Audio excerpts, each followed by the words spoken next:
Let's talk about some movies coming out while we're all eating turkey or tofurkey with our respective families. We have Creed 2, The Favorite, and Roma. First up, Creed 2. Ethan, what did you think? I totally dug it. It's like Rockies 2 through 4 smushed into one sequel. Does it have as many montages as Rocky 4? It does not, sadly. Then I don't want to watch it. But it does have come It does have two really good montages, and it has this movie's answer to the James Brown sequence from Rocky 4. So I appreciate that. And there are also two amazing cameos that I did not expect were going to be in there, but they were, and I was very happy as a Rocky fan. Are they cameos from 4 or from different? I don't want to say anything more because it would spoil. Don't spoil it. They're from Rocky mythology. Is all I'll say. Does Creed's father show up as a ghost or in a dream sequence or something? Because that would be kind of fun. Wow, you just blew my mind. If really that's in good. there, I That'd be can't great. wait. Top of the list. It is Carl Weathers' son. You have He's to gonna beat be him. like, "Hey, Happy, I got my There hand you go. back." Remember from? But really quickly, I mean, this is also Stallone. Like Stallone very much took back control of the series with this one. He co-wrote it, and it definitely feels more like a conventional Rocky movie than the first Creed did. But I love the conventional Rocky sequels; those are really fun. And this has this superhuman head punches. This has the weepy male melodrama. This has Rocky 4 is one of the best worst movies I think of all time. I think top 5. I mean, that is a movie that is like 88 minutes long and contains like 5 montages, Exactly. 3 of which contain either footage from previous films or films within the movie that we've already seen. Like they literally only shot a 45-minute movie and then just had to cut pieces into it from previous movies. And at least 3 or 4 minutes of this movie of Creed 2 are from Rocky 4. So it is continuing that tradition as it should. No, Creed 2 I thoroughly enjoyed. I love imagining Stallone being like, no one's going to know what they're watching if we don't put the movie from before in the movie now. Like, that's my favorite idea.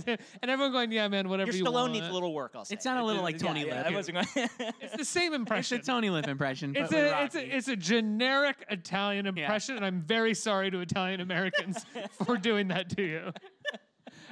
Okay, up next we have The Favorite, the new film from Yorgos Lanthimos that's starring Emma Stone, Rachel Weisz, and the absolutely great Olivia Colman, who people may know from Peep Show, from a movie called Tyrannosaur. She's in a ton of stuff. She's an incredible comedic actress as well as dramatic actress. You've seen The Favorite, right? I'm going to see it as soon as it comes out on Tuesday. What did you think? I thought it was. I'm not as in love with it as a lot of other folks are. I mean, I think it's with Yorgos's movies. I tend to I find I like half of them. And I never like the full thing. Like I like the first half of The Lobster. I like the second half of Dogtooth. This one, I think I like the first half more than the second half. But Coleman's terrific. I like her throughout in both halves. She's fantastic. I loved all of The Killing of a Sacred Deer.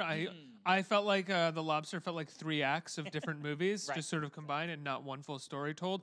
But yeah, I'm really excited for this because I love a show for Olivia Colman. She's just incredible. She's really, and Emma Stone also very good. No, it's a good performance piece. And in a strange way, I think it is his most conventional movie, and that's why I think it has a good shot at being a huge art house success because it is very much pitched in an art house lane. Up next, one more before we move on to television. This is Roma, which what I was referencing when I said thank God Netflix is giving money to filmmakers to make whatever the hell they want. This is coming out in limited release next week over Thanksgiving. I think New York, LA, maybe Toronto and Mexico, and then maybe a couple more cities. And then it'll be hitting Netflix December 12th, I believe, sometime around there. And the December 14th, thank you, Earpiece. I think the three of us agree, though, if you're going to see Roma, and you're in any of these cities or near them, travel to them, go see Roma on a big screen. It's shot 65 millimeter Alexa. The sound design is incredible.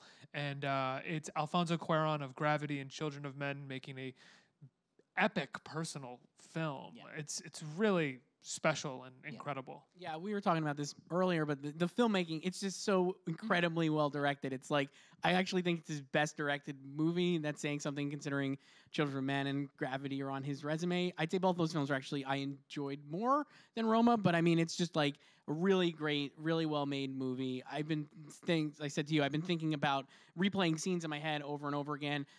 Some of the things I had issues with, I think if I saw it a second and third time would be maybe not as much of an issue where I'm, connecting with the characters. It's not as, in places, not as big-hearted as something like Beale Street Could Talk, which I think is of a piece of this, but it's really great. You should definitely see it in the movie theater. I'd actually be curious to watch it on Netflix because I just don't know, it's not a plot movie, right? Like you're just sitting there watching stuff happen. It's just about people living their lives.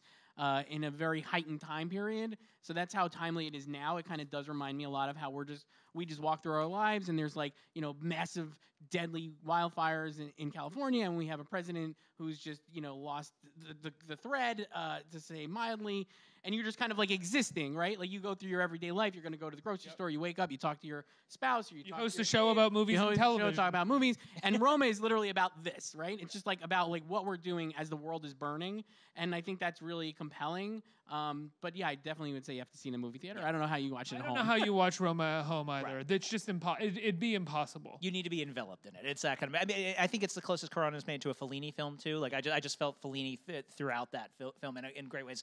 Knights of Cabiria, 8.5. There's a scene that reminded me right out of 8.5. It's really something to watch. Oh, that's so fascinating. I've heard people say that, and I was looking for that while I was watching it, and I did not feel that at all. New Year's scene. I found, the New Year's scene a little bit, but still with Fellini, it's a bit more alive and comedic all the time than That Roma was is. definitely- Roma's really missing that kind of like the comedy of the carnival that like that Fellini always had, and there's something always a bit more.